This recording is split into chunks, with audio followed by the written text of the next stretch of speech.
Assalamualaikum warahmatullahi wabarakatuh. Kali ini Ibu akan menjelaskan tentang konfigurasi subkulit. Nah, konfigurasi subkulit ini diambil dari teori atom mekanika gelombang. Nah, jadi di sana dijelaskan bahwasannya di dalam kulit itu terdapat lagi subkulit.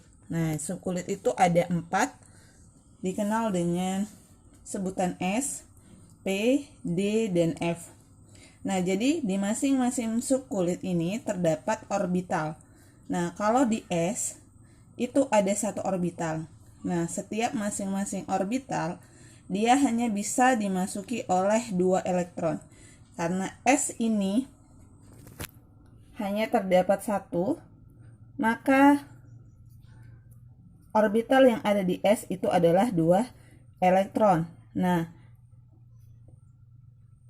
sedangkan di P ada 3 orbital sehingga elektron maksimal di subkulit P itu adalah 6 elektron. Nah, berarti kalau dia 10 itu ada 5, maaf ya. Lalu yang ini 7. Nah, setelah itu deret orbital ini dikenalkan dari teori mekanika gelombang. Nah, bebas sih, kalian boleh nulisnya ada beberapa buku buat 1S-nya itu dari atas. Nah, atau dia 1S dari bawah. Nah, kenapa di sini itu dibuat menjadi sampai 7? Karena periode dari sistem periodik unsur itu ada 7. Nah, jadi 1, 2, 3, 4, sampai 7 itu melambangkan periodisasi. Suatu unsur itu berada di periode keberapa.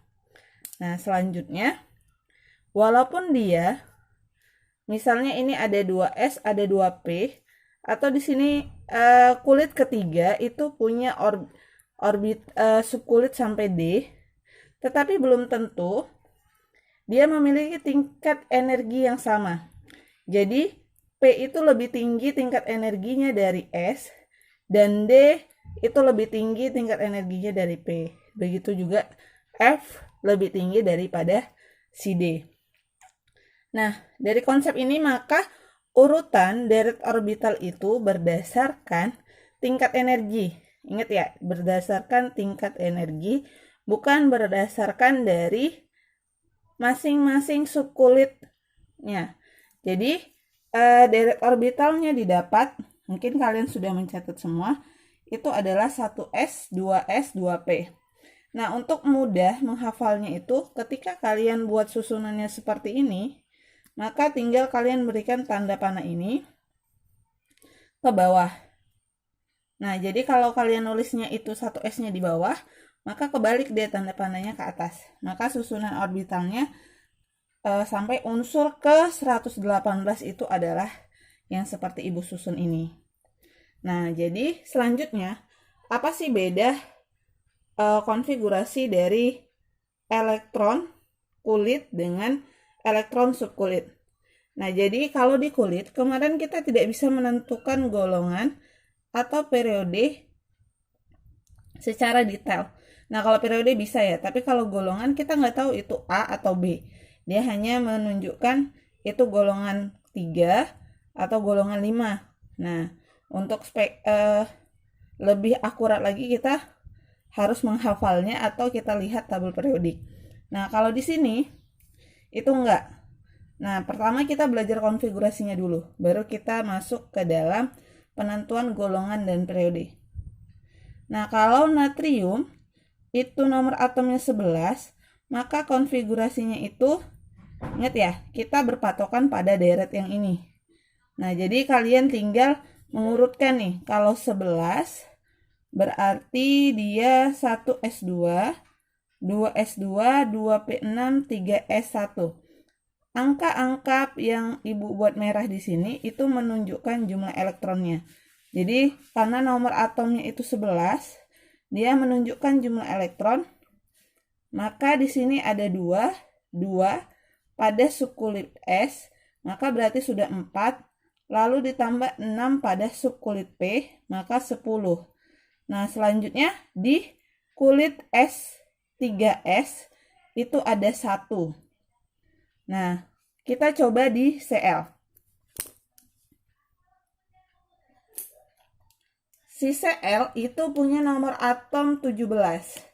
Maka kita tinggal ikuti deret di sini. Kalau sampai 2P, maaf ya ini 6. Kalau sampai 2P berarti jumlah elektronnya ada 10. Kalau 17 berarti di sekitar 3P. Hanya saja berarti kalau 3P di sini kan seharusnya 18. Nah, kalau ini berarti 2, 2P6, 3S2, ini sudah 12. Berarti untuk mencapai 17, 2P-nya harus 5. Nah, beginilah konfigurasi dari subkulit. Oke, selanjutnya kita akan belajar bagaimana hubungan dari konfigurasi tadi dengan SPU, letak periodisasinya. Nah, jadi ada beberapa aturan ya terkait dengan subkulit ini atau orbital ini. Jadi di sini ibu meringkasnya menjadi 4 biar kalian mudah ya. Nah, yang pertama sebenarnya ini gampang banget. Jadi setiap konfigurasi tadi, nah ibu tunjukkan lagi contoh yang tadi. Nah, setiap konfigurasi yang berakhiran dengan S1 maka itu adalah golongan 1A. Nah, sama seperti sebelumnya, konfigurasi kulit, ketika elektron valensinya 1, maka itu berarti golongan 1. Nah, kalau ini, dia spesifik. Kalau terakhirnya S1, maka semua itu adalah golongan 1A. Di sini ada Na ya, ujungnya 3S1. Kalau di sini ada H, 1S1, baru Li, nomor atom 3, berujung di 2S1. Nah, yang membedakan mereka, walaupun golongannya sama, adalah untuk menentukan periodenya. Nah, tadi ibu sampaikan bahwasannya angka-angka di deret konfigurasi orbital itu menunjukkan adalah periode mereka. Nah, kalau dia hanya berakhir 1S1, maka H ini berada di periode pertama. Nah, sedangkan si Li itu berada di periode kedua. Nah, kalau Na berarti berada di periode ketiga. Nah, begitu seterusnya. Kalau ada angka 4, angka yang terbesar, maka dia berada di periode keempat. Kalau sampai ada angka 7, berarti unsur tersebut berada di konfigurasi periode ke-7. Oke, kita lanjut. Yang kedua adalah konfigurasi kalau dia berakhir pada S2. Artinya semua angka yang punya orbital atau subkulit S2 dan diakhiri dengan S2, maka dia adalah golongan 2A. Nah, seperti Mg dan Be ini. Nah, periodenya dilihat dari angka terbesar dari konfigurasinya. Kalau di sini 3, berarti dia periode 3. Kalau di sini 2, berarti periode kedua. Nah, selanjutnya aturan ketiga, itu konfigurasi yang berakhir di S dan P. Apa maksudnya, Bu? Jadi, kalau di akhirnya ada subkulit S dan subkulit P, maka jumlah elektronnya kita jumlahkan. Nah, hasil penjumlahan ini menunjukkan dia berada di golongan berapa. Nah, jadi kalau di sini Ibu buat unsur C, nomor atomnya 6. Jadi dia berakhir pada 2S2, 2P2. Nah, atom ini atau unsur karbon ini itu berada di golongan 4A. Karena ada 2 elektron di orbital S, itu maksimal ya.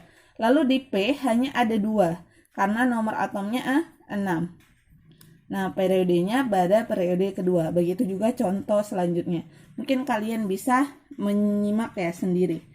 Nah, di Al, di ujungnya itu berakhir pada 3S2, 3P1. Jadi 2 ditambah 1, maka dia berada di golongan ketiga. Begitu juga dengan neon. Nah, yang terakhir, ini agak sulit ya. Dari tadi kita belum memunculkan contohnya.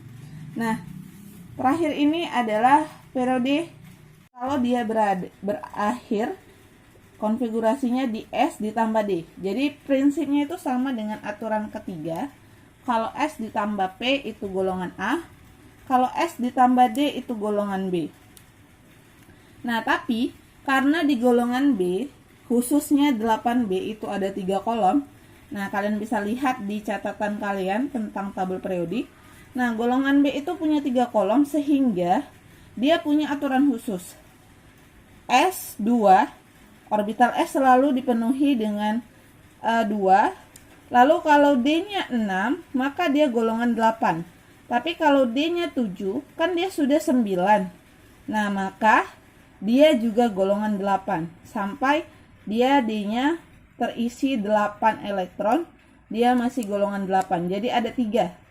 6, 7, 8 D itu golongan 8. Nah, golongan 1 dan 2A itu bisa kita identifikasi kalau D-nya itu terisi 9 karena dijumlahkan 11.